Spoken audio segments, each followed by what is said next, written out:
চাইলে তারে যায় না বলা, বুকের ভিতর কষ্টের মেলা। আপন মানুষ সবচেয়ে বেশি আপনকে কাঁদায়, আপনকে কাঁদায়। আপন মানুষ চেনা বড় দায় রে, আপন মানুষ বোঝা বড় দায়। বাবুই পাখি ঘর বাঁধিলে হয় না ঘরে ঠায়, ঝড় বাদলে কাটায় রে সে ঘরের দরজায়। পারে না সে ছাড়তে মায়া, ছাড়ে না ঠিকানা। আমি হলাম পথের পথিক, সবই আমার জানা। সময় সুযোগ পেলে মানুষ আপনকে কাঁদায়, আপনকে কাঁদায়। আপন মানুষ চেনা বড় দায় রে, আপন মানুষ বোঝা বড় দায়। চাইলে তারে যায় না বলা, বুকের ভিতর কষ্টের মেলা। চাইলে তারে যায় না বলা, বুকের ভিতর কষ্টের মেলা। আপন মানুষ সবচেয়ে বেশি আপনকে কাঁদায়, আপনকে কাঁদায়। আপন মানুষ চেনা বড় দায় রে, আপন মানুষ বোঝা বড় দায়। লিল্লাহি তাকবীর। জোরে বলুন না লিল্লাহি তাকবীর। এসির লোক নাকি গো, না বিজেপির? এই দেখেন, আওয়াজ তুলে বলুন লিল্লাহি তাকবীর। যত আজকে দিনে গুনাহ করেছিলেন সব গুনাহ আল্লাহ মাফ করে দিলেন, বলুন আল্লাহু আকবার। চলমান সভার যোগ্যতম নির্বাচিত সভাপতি মহাশয়, স্টেজে উপস্থিত উলামা ইকরামগণ, উপস্থিত প্রবীণ নাগরিকগণ, উপস্থিত সম্মুখে বসে থাকা দিন প্রিয়, ইসলাম প্রিয়, সুপ্রিয় শ্রোতা মণ্ডলী, উপস্থিত পর্দার আড়ালে বসে থাকা অত্র এলাকার শিক্ষিতা মা ও বোনেরা, লাখো কোটি শুকরিয়া সে আল্লাহ যে আল্লাহ, একটা হ্যান্ডমিল করে দেন তো দাদা, মাদ্রাসা কেন্দ্রিক আয়োজিত সভায় এতগুলো লোককে টাইম মোতাবেক বসে পবিত্র কোরআন এবং হাদিস শোনার শক্তি দান করেছেন, সে আল্লাহ লাখো কোটি শুকরিয়া, বলুন আলহামদুলিল্লাহ। তারপরে পরে তার ভালোবাসার নবী, মায়ার নবী, বিশ্ব নবী, নবী মুহাম্মদুর রাসূলুল্লাহ, উচ্চ কণ্ঠে বলুন সাল্লাল্লাহু আলাইহি ওয়াসাল্লামের প্রতি লাখো কোটি দুরুদ ও সালাম, শান্তির ধারা বর্ষিত হোক। আল্লাহুম্মা সাল্লি আলাইহি, আল্লাহুম্মা বারিক আলাইহি। আলহামদুলিল্লাহ, সংক্ষিপ্ত সময়ের মধ্য দিয়ে আপনাদের কাছ থেকে বিদায় নেব ইনশাআল্লাহ। তবে আজকে যে আলোচনাটা হওয়ার এক ব্যবস্থা আপনারা করেছেন, আনন্দ সংবাদ, আনন্দ সংবাদ, চৌরি অনন্তপুর ইসলামিক কিন্ডার গার্ডেন নিজামিয়া রহমানিয়া মাদ্রাসার উন্নতি কল্পে 2 রাত্রি ব্যাপী এক বিরাট ধর্মীয় জালসা। আলহামদুলিল্লাহ, খুশি হলাম। এই কথাটি বাদ দিয়ে চৌরি অনন্তপুর ইসলামিক কিন্ডার গার্ডেনের পক্ষে নিজামিয়া রহমানিয়া মাদ্রাসার উন্নতি কল্পে 2 রাত্রি ব্যাপী একটি ধর্মীয় মেলার আয়োজন করেছি। এই লাইনটা লিখে দিলে বেশি ভালো হতো। কি বলেন? ভালো হতো না আল্লাহর বান্দা? হতো না। তার কারণ আমরা বাজারকে, মেলারকে মুসলমানেরা সাপোর্ট করি না, তাই না? প্রয়োজনীয় যেগুলো জিনিস দরকার সেগুলো আমরা বাজারঘাটে যাওয়াটা জরুরি মনে করে যাই, কিনে নিয়ে সংসারে ব্যবহার করি। কিন্তু জালসার উন্নতি কল্পে জালসা দিয়ে জালসার অবনতি হচ্ছে, এই জ্ঞান আপনাকে কে দিবে? জালসার দোকান যদি না বসাতেন তাহলে আলহামদুলিল্লাহ আমি মনে করি আরো 2 লাখ টাকা বাড়বে। 2 লাখ টাকা তো মানুষ জিলাপি কিনছে গোবা। আর 1 লাখ টাকার টাটকা গরু কিনে নিয়ে আসছেন, 10টা ভাগে ভাগ করে গরুটাকে উঠিয়ে নিলেন। জিলাপিতে গেল 1 লাখ, 2 লাখ, গরুতে গেল 1 লাখ। আপনার যত 1.5 ফুটিয়া বেটিগুলো বেটাগুলো আছে, এরা 150, 200, 250 করে খরচা করে ওই বম আর পেস্তুল আর আপনার কি গো বেলুন, বিভিন্ন রকমের আইটেম কিনতে গিয়ে আরো 2.5 লাখ ধরে নেন। গেল কত? 5.5। আর মাদ্রাসায় দিলেন বক্তা বাপ, চাচা, নানা, বহুনু, দুলা ভাইকে বহুনু আর বহুনুকে নানা, কত রকমের সেবা করে চাইছে বাবা। যতটি নোংরা জায়গায় ফেলে দিয়েছেন তার 4 ভাগের 1 ভাগ টাকা যদি মাদ্রাসায় দিয়ে দেন, তাহলে আর মাদ্রাসার কমিটি আপনার কাছে প্রত্যেকদিন চেক নিয়ে দৌড়াবে না। দেখুন, সত্য করে বলুন তো, আমরা যারা এখানে বসে গেছি আমরা সবাই অরিজিনাল মুসলমান তো? সবাই একটু হাত দেখান তো, কি কি সবাই এই লোকটি মুসলমান কথা, হাত দেখান আল্লাহর রাস্তায়। আল্লাহ আপনার হাতটাকে জান্নাতি হাত বলে কবুল করেন, বলে আল্লাহুম্মা আমিন। নামান হাতটা খুব ভালো লাগলো, সবাই তো মুসলমান, হাত দেখালেন। আর একবারটা হাত দেখে বলুন তো, এশারের নামাজ কে কে পড়েছেন? আলহামদুলিল্লাহ, মাঝে মাঝে শূন্য স্থান হয়ে গেল। তারপরেও বসে আছি যে আল্লাহ, আমরা যে মুসলমান, আর মুসলমানরাই কিন্তু জালসা শুনে, তাই না গো বাবা? আচ্ছা, এখানে কোনো অমুসলিম জালসা শুনতে এসছে না? থাকলে বাজারে ঘুরে সুরে বক্তা দেখে একটু ডিজাইনটা দেখে চলে গেল।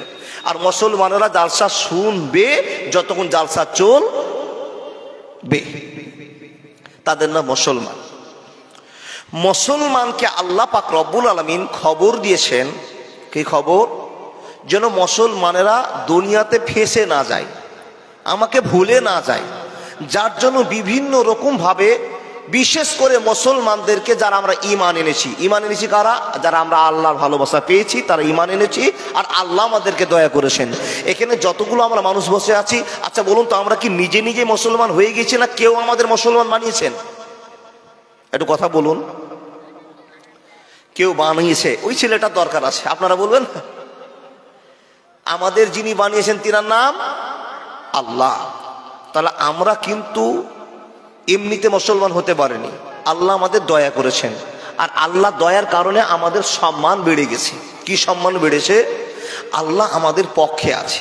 আর আল্লাহ নিজে নিজের মুখ থেকে আমাদেরকে পরামর্শ দিয়েছেন, কি? মুসলমান, তুমি আমার পরামর্শ গ্রহণ করো, অন্যায় করিও না। মাত্র 60 বছর, 30 বছর, 40 বছর, 10 বছর, 5 বছর একটু কষ্ট করলেই বিনিময়ে তোমাদের জান্নাত হবে ইনশাআল্লাহ। আল্লাহ আমাদেরকে বুঝিয়ে বলছেন, হে বান্দা সকল, তোমরা কেউ আল্লাহকে ভুলে যেও না। আমি আল্লাহ তোমাদেরকে এমন পরামর্শ দিচ্ছি, তোমাদের পথ যেন আলোর পথ ছেড়ে অন্ধকারে না চলে যায়। এই জন্য আমি আল্লাহ তোমাদেরকে সতর্ক বানিয়ে দিয়েছি, তোমাদের জীবনটা আমার ভয়ে কাটালে বিনিময়ে জান্নাত।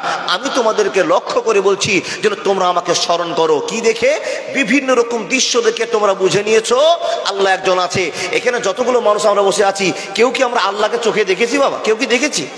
না। তাহলে আল্লাহকে না দেখে এত ভয়, না দেখে এত রোজা, না দেখে এত নামাজ, না দেখে লাখ লাখ টাকা দান, যাকে দেখিনি তার ভয় কত। আমরা এত কষ্টের টাকাগুলো, মায়ের জিনিসগুলো আল্লাহ নামে দান করে দিই, কিন্তু আল্লাহকে দেখলে আরো কত ভয় হতো, আরো বেশি ভয় হতো। আল্লাহ পাক রব্বুল আলামিন বলছেন, বান্দা আমি তোমাদের পক্ষে আছি, তোমাদের পরামর্শ দিয়েছি। আপনি চট করে বলবেন, মাওলানা আল্লাহ আমাদেরকে কি কি পরামর্শ দিয়েছে? তো ছোট্ট করে আপনাদের বলে যায়। আল্লাহ বলছেন, বিসমিল্লাহির রহমানির রহিম। 1 নম্বর পরামর্শটা আপনাদের সামনে আল্লাহ শেয়ার করেছেন, তা আমি আপনার মুখ থেকে বলছি। আল্লাহ পাক রব্বুল আলামিন বলেন, ইয়া আইয়ুহাল্লাযীনা আমানু, হে ঈমানদার মানুষেরা, তোমরা যারা আমাকে এক বলে বিশ্বাস করেছো, এক বলে আল্লাহ বলে মেনে নিয়েছো, হে মানুষের দল, পৃথিবীতে একটাই ধর্মের মানুষ মুসলমানেরা, শুধু আল্লাহ নামটা ব্যবহার করে। তোমরা আল্লাহ আল্লাহ করে চেঁচাও, তোমরা এক আল্লাহকে সম্মান দাও। তো আমি আল্লাহ তোমাদেরকে পরামর্শ দিলাম, গোটা পৃথিবীতে কোটি কোটি মানুষ আছে, ওই মানুষগুলোর ভিতরে আমি আল্লাহ তোমাকে সম্মানী বানিয়ে দিলাম। রব্বুল আলামিন কি দিয়ে তুমি সম্মানী বানিয়েছো বলে দাও, কি করে সম্মানী দিয়েছো আমাদের তুমি বলে দাও। তো রব্বুল আলামিন বলছেন সর্বপ্রথম যে সম্মানটা দিয়েছি তুমি শুনে নাও, ওই সম্মানটার নাম হলো ইন্নাকা লা তাহদি মান আহবাবতা ওয়ালাকিন্নাল্লাহা ইয়াহদি মান ইয়াশা ওয়া হুয়া আলামু বিল মুহতাদিন। রব্বুল আলামিন বলছেন বান্দা সর্বপ্রথমে যে জ্ঞানটা আমি আল্লাহ তোমাকে দিয়েছি, যে সম্মানটা তোমার মাথায় আমি চাপিয়ে দিয়েছি, ওই সম্মানটার নাম হলো তুমি একজন মুসলমান। তোমাকে আমি আল্লাহ ভালোবেসেছি আর লক্ষ লক্ষ কোটি কোটি মানুষের ভিড় থেকে ভেঙে নিয়ে আমি আল্লাহ তোমাকে মুসলমান বানিয়ে দিয়েছি। বন্ধুরে আমার, এখন আপনাকে আমি প্রশ্ন করব, দাদা বন্ধু আব্বা কাকা মা বোন আমরা ভালো করে শুনে যায়। বন্ধুরে আমার বলুন তো, এখানে যতগুলো মানুষ বসে আছে বলুন তো আমরা মুসলমান হয়ে খুশি না বেজার? খুশি। কেন খুশি? কেন খুশি? এই জন্য খুশি আমাদের জন্য আল্লাহ জান্নাত নির্মাণ করেছেন। আর আমরা বারবার শুনে আছি পৃথিবীতে কেউ জান্নাতে যাবে না, যদি যায় তো মুসলমানেরাই জান্নাতে যাবে, মুসলমান ছাড়া আর পৃথিবীর কেউ জান্নাতে যাবে না, যাবে না, যাবে না। ওরে মুসলমান তোরা হারাস না ঈমান, রোজা করো নামাজ পড়ো শক্ত করে ধর কোরআন। ওরে মুসলমান তোরা হারাস না ঈমান, নিজের জ্ঞান পরকে দিয়া হলি রে ওয়াগান। ওরে মুসলমান তোরা হারাস না ঈমান, যদি করিস নামাজ রোজা থাকবে না তোর পাপের বোঝা, যদি করিস নামাজ রোজা থাকবে না তোর পাপের বোঝা। ধীরে ধীরে হরে তোরা ইসলামে আগুয়ান। ওরে মুসলমান তোরা হারার, নিজের জ্ঞান পরকে দিয়া হলি রে ওয়াগান। ওরে মুসলমান তোরা হারাস না ঈমান। বন্ধুরা আমার কথা বলতে আরম্ভ করলাম। রব্বুল আলামিন বলছেন বান্দা তোমাদেরকে সর্বপ্রথম আমি করেছে সম্মান দিয়েছি, তোমাদেরকে অ্যাডভান্স মুসলমান বানিয়ে দিয়েছি। হে মুসলমান শুনে নাও, তোমাকে মুসলমান বানার পর আমি আল্লাহ সাহায্য করতে আরম্ভ করলাম। আপনি চট করে বলবেন মাওলানা আমাদেরকে আল্লাহ কি কি দিয়ে সাহায্য করেছে একটু বলবেন কিনা? তো রব্বুল আলামিন বলছে বান্দা আমি সর্ববিষয়ে তোমাদেরকে সাহায্য করেছি। শুধু তাই নয়, মুসলমানকে লক্ষ্য করে আল্লাহ রাব্বুল আলামিন বলছেন ইয়া আইয়ুহাল্লাযীনা আমানু, হে মুসলমানেরা তোমরা যারা আমাকে এক বলে বিশ্বাস করেছো, আমার প্রতি ঈমান এনেছো, তোমরা কান খুলে শুনে নাও। আল্লাহ কি কান খুলে শুনবো তুমি একটু বলে দাও। তো রব্বুল আলামিন বলছেন লা তুলহিকুম আমওয়ালুকুম ওয়ালা আওলাদুকুম আন যিকরিল্লাহ, তোমরা আল্লাহকে ভুলে যেও না। তোমাদের টাকা পয়সা ধন দৌলতের জন্য, সন্তান সন্ততির জন্য আল্লাহর কাছ থেকে তোমরা সরে গিয়ে জিকির বন্ধ করে দিও না। একটা পরামর্শ হলো। নাম্বার 2, রব্বুল আলামিন বলছেন ইয়া আইয়ুহাল্লাযীনা আমানু, এই কথাটার মানে হলো হে মুসলমানেরা, হে ঈমানদারেরা, তোমরা আমাকে যারা মেনেছো, আমার নবীকে যারা, আমাদেরকে আমি বলছি কু আনফুসাকুম ওয়া আহলিকুম নারা। 2 নম্বর অপশন চলে গেল। নাম্বার 3, রব্বুল আলামিন বলছেন বান্দারে শুনিলে আবার পরামর্শ তোমাকে আমি দিচ্ছি। কি পরামর্শ দিচ্ছি? ইয়া আইয়ুহাল্লাযীনা আমানু, এ মুসলমানরা তোমরা শোনো। আল্লাহ কি শুনবো বলে দাও। তো রব্বুল আলামিন বলছেন হাক্কা তুকাতিহি ওয়া লা তামুতুন্না ইল্লা ওয়া আনতুম মুসলিমুন, ইল্লা ওয়া আনতুম মুসলিমুন। আল্লাহর বান্দারা শুনে যান, এতগুলো পরামর্শ দিচ্ছেন। এখন আপনি প্রশ্ন করে বলবেন ভাই ইমদাদুল, বেটা ইমদাদুল, বন্ধু ইমদাদুল, আপনার কাছে আমরা জানতে চাই আল্লাহ কেন আমাদেরকে পরামর্শ দিচ্ছেন, কেন বাঁচাবার চেষ্টা করছেন? আল্লাহ বলছেন বান্দারে তোমাকে বড্ড ভালোবাসি তাই পরামর্শ দিচ্ছি। হে বান্দা শুনে নাও, যদি মাত্র 30 বছর 40 বছর 50 বছর 60 বছর তোমার ছোট্ট জিন্দেগিতে আল্লাহকে তুমি যদি ভুলে যাও, তো বান্দারা আমি আল্লাহ রাগ করে তোমাদের জন্য একখানা জাহান্নাম তৈরি করে রেখেছি। ইন্না জাহান্নামা কানাত মিরসাদা লিত্তাগিনা মাবা লাবিসিনা ফিহা আহকাবা। আল্লাহ পাক রব্বুল আলামিন বলছেন, বান্দা আমি তোমাদেরকে পরামর্শ দিয়ে আলোর পথের সন্ধান দিলাম, তোমরা যদি পথ গ্রহণ না করে নাও ওই জাহান্নামে তোমরা চলে যাবে। আমি আল্লাহ স্বাদের জিনিসকে তৈরি করে আবার স্বাদের জায়গাটাকে কষ্ট করে জান্নাতে জাহান্নামে দিয়ে দিব। বান্দারে মানতে পারছি না, তাই তো তোমাদের সতর্ক করার জন্য আমি দুনিয়াতে পরামর্শ দিয়ে দিলাম, মানুষ গুনাহ করিও না, করিও না, করিও না। এত পরামর্শ আল্লাহ দিচ্ছেন, কিন্তু আমরা দুনিয়ার সাথে পাগল হয়ে গিয়ে আল্লাহর একটা পরামর্শ আমরা নিতে পারছি না। যদি আল্লাহর পরামর্শ নিতাম তাহলে আমাদের কাছে এত ওয়াজ, এত নসিহত, এত বক্তব্য, এত ভালোবাসার কথা বলার পরও আমাদের ঈমান এখনো পোক্তা হলো না, টাটকা হলো না।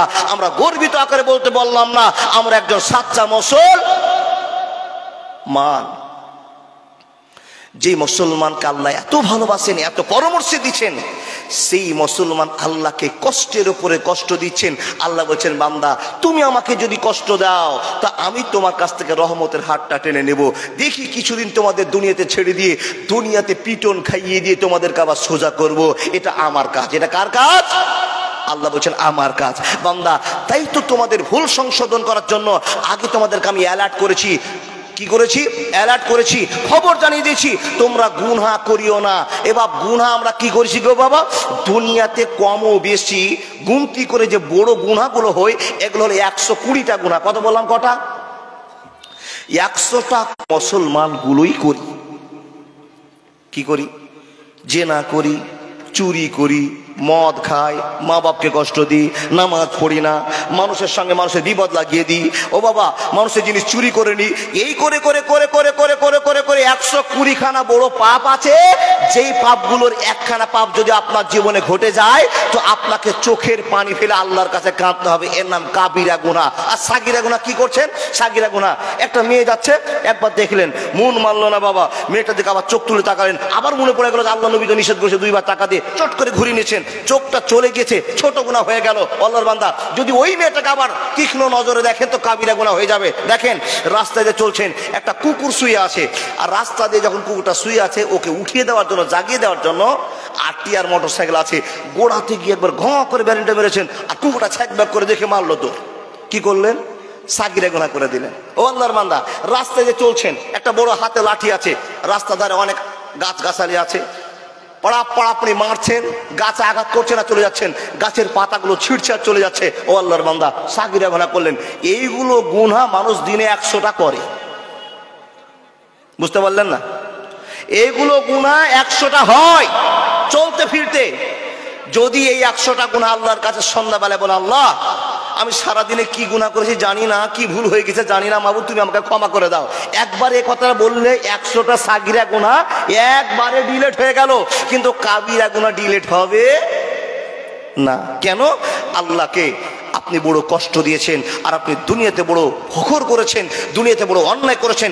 এর জন্য আপনাকে চোখের পানি ফেলতে হবে, অনুশোচনা করতে হবে, আল্লাহর কাছে কাঁদতে হবে, অভিনয় করে দেখিয়ে দিতে হবে, আল্লাহ আমি কাবিরা গুনাহ করেছি, আর জীবনে করব না। এই গুনাহগুলো কি গো মাওলানা? এই গুনাহগুলোর ভিতরে সবচেয়ে কি বড় গুনাহ? এই গুনাহগুলোর ভিতরে সবচেয়ে বড় গুনাহর নাম হলো শিরিক। শিরিক কি বললাম? এই দাদারা এত কথা বলছেন কেন গো? কি গুনাহটা সবচেয়ে বড় বললাম? শিরকের গুনাহ। তাহলে স্তরে স্তরে গুনাহর একটা ভাগ আছে, আর স্তরে স্তরে গুনাহর জন্য একটা সাজা আছে। কেউ যদি শিরিক করে তার জন্য একটা সাজা, কেউ যদি জেনা করে তার জন্য একটা সাজা, কেউ যদি মা বাবাকে কষ্ট দেয় তার জন্য একটা সাজা, কেউ যদি মানুষ মার্ডার করে দেয় তার জন্য একটা সাজা। বিভিন্ন গুনার জন্য বিভিন্ন সাজা আছে। আমি আজকে সব গুনাহগুলোকে পিছনে ফেলে দিয়ে আমাদের সমাজে একটা গুনাহ চালু হয়ে গেছে, সে গুনাহটার আজকে ওয়াজ করে যাব। যে গুনাহটার নাম হলো অহংকার, ফখর। কি বললাম? অহংকার। এখানে যতটি মানুষ বসে আছেন, একটা মানুষ হাত দেখে বলেন, মাওলানা আমি কোনোদিন অহংকার করিনি, এ কথা বলতেই পারবেন না। অনেক লোক বলতে পারবেন আমি জেনা করিনি, আমি মদ খাইনি, আমি চুরি করিনি, আমি মানুষ মার্ডার করিনি, আমি বেনামাজি নয়। অনেক গুনাহ থেকে আপনি বেঁচে আছেন, কিন্তু এই গুনাহ থেকে বাঁচতে পারেননি। কোন গুনাহ? যেটার নাম অহংকার। মাওলানা, এই গুনাহটার সাজা কি আছে? এই গুনাহটার একটাই সাজা, ইবলিস শয়তান এত সুবহানাল্লাহ, আলহামদুলিল্লাহ, লা ইলাহা ইল্লাল্লাহ, আল্লাহু আকবার এত তাসবিহ তাহলিল করার পরে আল্লাহ বলেছিলেন, এই ইবলিস, আদমকে একটা সিজদা কর। আদমকে সিজদা করেছিল? করেনি। আল্লাহ লাথি মেরে, জুতা মেরে জান্নাত থেকে বের করে দিল। কাকে? ইবলিস শয়তানকে। তাহলে এই গুনাহটা জব্দ গুনাহ। এতদিনের আমলকে সব শেষ করে দিয়ে ইবলিস শয়তানকে জান্নাত থেকে লাথি মেরে দুনিয়াতে বের করে দিল কে? আল্লাহ। কেন? একটাই গুনাহ করেছে। গুনাহটা কি? মদ খায়নি, জেনা করেনি, চুরি করেনি, মানুষ মার্ডার করেনি। গুনাহটা একটাই করেছে, যে গুনাহটার নাম হলো অহংকার। এখানে যতগুলো লোক চুপ করে বসে আছেন, আমি বুঝে নিলাম 1 মিনিটের জন্য আমাদের জীবনে সবারই অহংকার হয়ে আছে। বলে মাওলানা, অহংকার কি কি করে হয়? দেখেন, অহংকার গুনাহটা এমন ভাবে হয় যে আমরা টের বুঝতে পারি না কখন আমার অহংকার হয়ে গেছে। কি করে একটু বুঝাই। যখন টাকা বেশি হয় মানুষের, তখন অহংকার বেশি হয়। ঠিক না ভুল? গেল 1 নম্বর। নাম্বার 2, যার শক্তি বেশি তার অহংকারও বেশি। কিসের শক্তি গো? নিজের শক্তি না। আপনাদের গ্রামে 2 জন ভাই তর্কাতর্কি করছে, মারামারি একটা সিদ্ধান্ত নিয়েছে। একজন আরেকজনকে হুমকি বলে, যাই বেয়াদব, তুই আমাকে চিনিস? বলে তুমি কে? বলে আমি যদি আমার বংশে একটা ফোন লাগিয়ে দিই, তো আমার বংশে 50 খান লাঠি আছে, এক্ষুনি এসে তোর গোটা বাড়িকে আগুন লাগিয়ে পুড়িয়ে চলে যাবে, তুই আমাকে চিনিস? এরকম হুঙ্কার দেয় না এলাকার লোক? আপনাদের আছে না? এই তুই আমাকে চিনিস? আমার চাচা এমএলএ। আর তোর চাচা এমএলএ তো আমার কি? এই অহংকার করে, শক্তির অহংকার করে। নাম্বার 3, যদি মানুষ দেখতে সুন্দর বেশি হয়, তো রূপের অহংকারও বেশি হয়।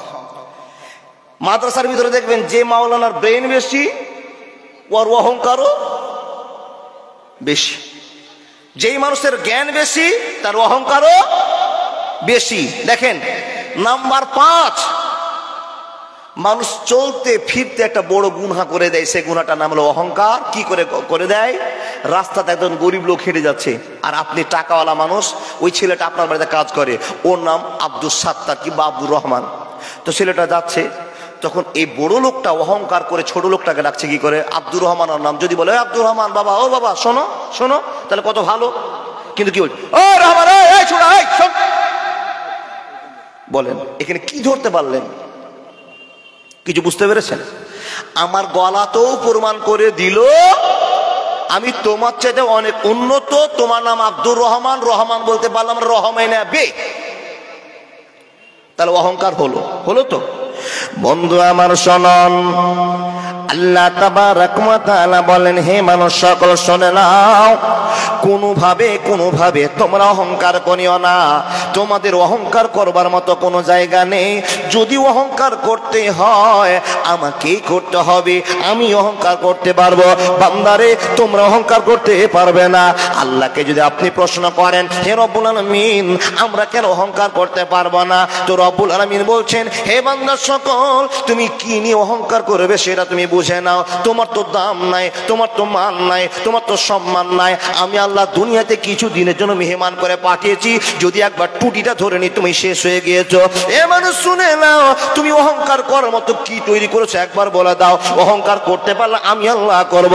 আপনি যদি আল্লাহকে প্রশ্ন করেন, আল্লাহ তুমি কি করেছো আমাকে দেখিয়ে দাও, তো রব্বুল আলামিন বলছেন, তোর বাপের সামনে, তোর চোখের সামনে, তোর গোষ্ঠীর সামনে এত বড় আসমানকে ঝুলিয়ে রেখেছি, এটা দেখে কি তোর মনে হয় না আমার নাম সামাদ, আমার নাম সামাদ, আমার নাম সামাদ? এর অর্থ হলো, এর মানে হলো, এর ব্যাখ্যা বিশ্লেষণ হলো, আমার কাছে সবাইকে আসতে হবে, আমি কারো কাছে যাব না, আমি কারো কাছে যাব না।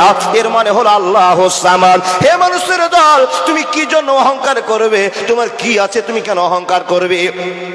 তো আপনি বলবেন আল্লাহ আমার টাকা আছে, আমার শক্তি আছে, আমার রূপ আছে, আমার গৌরব আছে। আল্লাহ বলছেন বান্দা এই শক্তির মালিককে তোমাকে জোরে বলতে হবে। তোমার শক্তির মালিক আল্লাহ, রূপের মালিক আল্লাহ, টাকার মালিক আল্লাহ, জীবনের মালিক আল্লাহ, মরণের মালিক আল্লাহ। তোমার কি আছে? তুমি যদি 1 মিনিটের জন্য শক্তিশালী হও, এ মানুষ তুমি কি একবার বুঝতে পারো না তোমার এত শক্তি, এত দাম, এত সম্মান, কিন্তু যখন তোমার জ্বর হয়ে যায় কিংবা এত সুন্দর বডিটার ভিতরে একটা ফোড়া হয়ে যায়, বিষ ফোড়া হয়ে যায়, এই একটা বিষ ফোড়ার জন্য তোমার চোখ দিয়ে ঝরঝর করে জল পড়তে আরম্ভ করে। ডাক্তারের কাছে গিয়ে বলো ডাক্তার বাবু 3 দিন থেকে একটা ফোড়া হয়ে আছে, আমি আর ব্যথা সহ্য করতে পারি না, বিষ সহ্য করতে পারি না। হে ডাক্তার বাবু যত কড়া ট্যাবলেট হোক না কেন আমাকে দিয়ে আমার ব্যথাটা কমিয়ে দাও। আল্লাহ বলছেন বান্দা তোমার যে এত শক্তি, এত অহংকার ছিল, মাত্র একটা ছোট বিষ ফোড়াতে তোমাকে আল্লাহর বান্দা স্বীকার করিয়ে দিল। তুমি কি বুঝবে না? তোমার কি জ্ঞান হবে না? তোমাকে একটা ছোট বিষ ফোড়াতে কাবু করতে পারে, তাহলে তোমার আর কি শক্তি আছে, তোমার কি আর অহংকার আছে? তোমাকে একটা জ্বরে যদি কাবু করে দেয়, বান্দার একটা ব্যথার সহ্য যদি না সহ্য করতে পারো, তোমার কি আছে বলে দাও। হে বান্দা তোমরা অহংকার করিও না, ওয়ালা তামসি ফিল আরজি মারহা, তুমি অহংকার করিও না।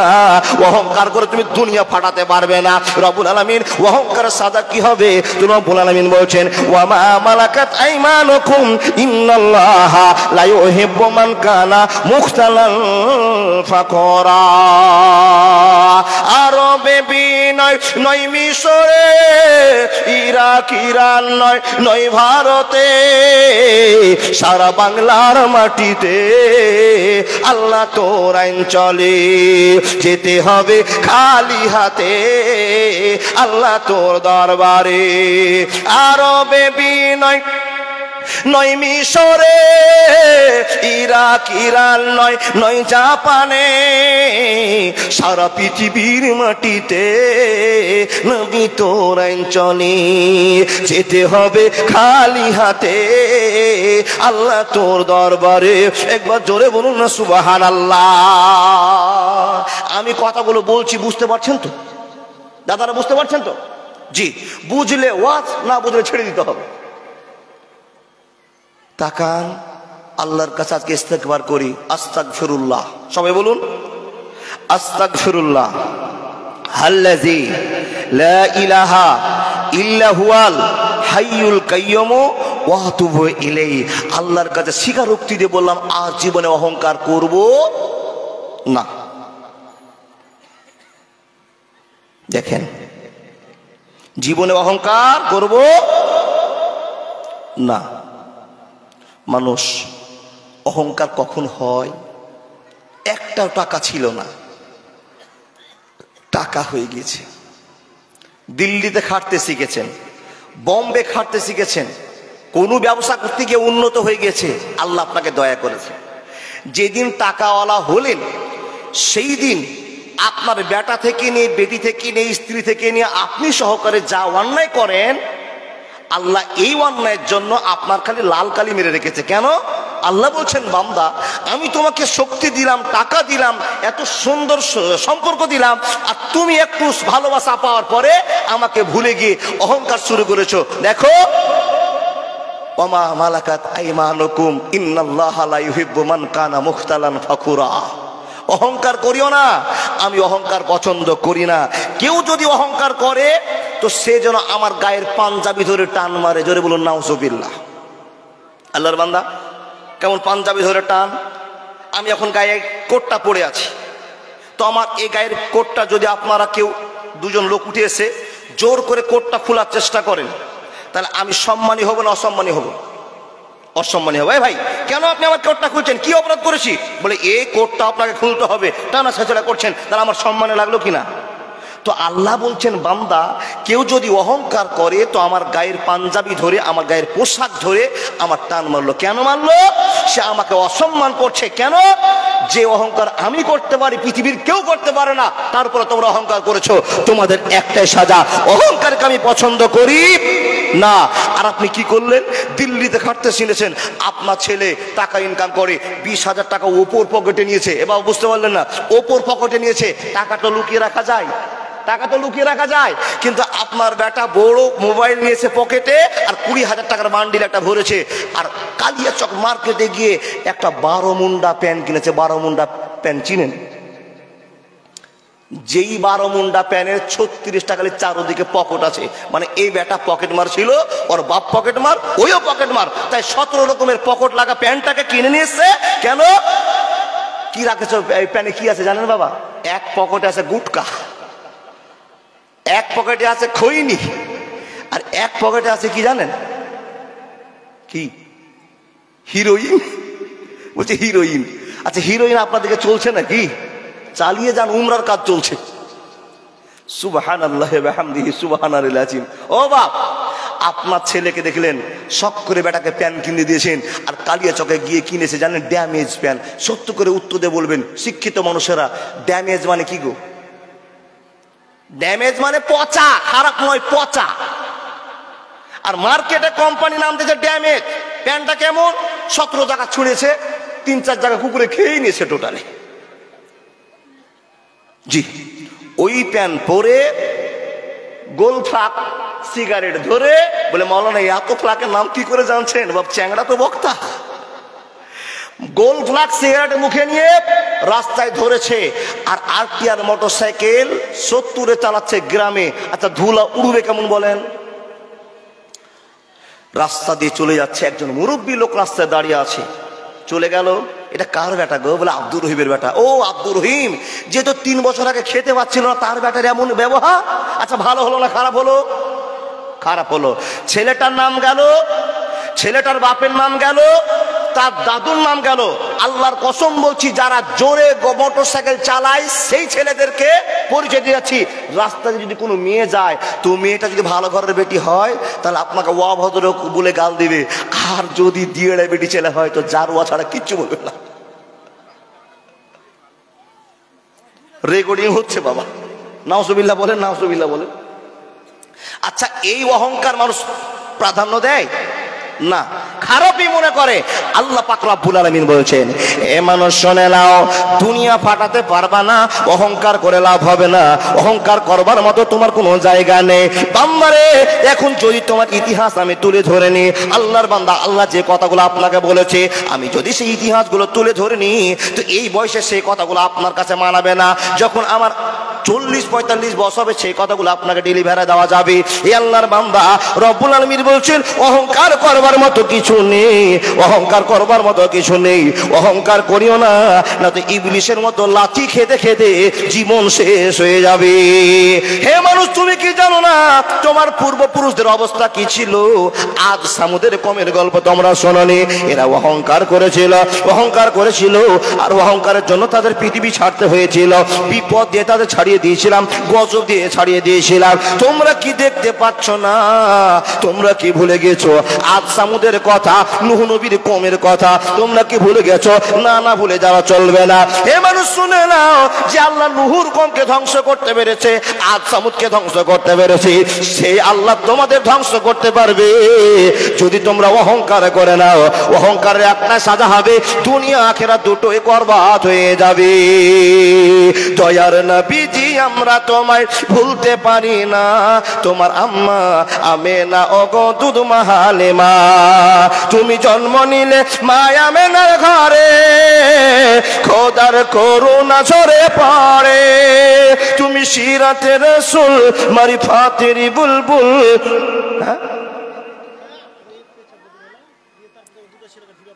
মারাত্মক খবর জি, ছেলে হারিয়ে গেছে। আবার এক ছেলে হারিয়ে যাওয়া তো ভাইরাল হয়ে গেল। বাপ, আপনার কত বড় ছেলে?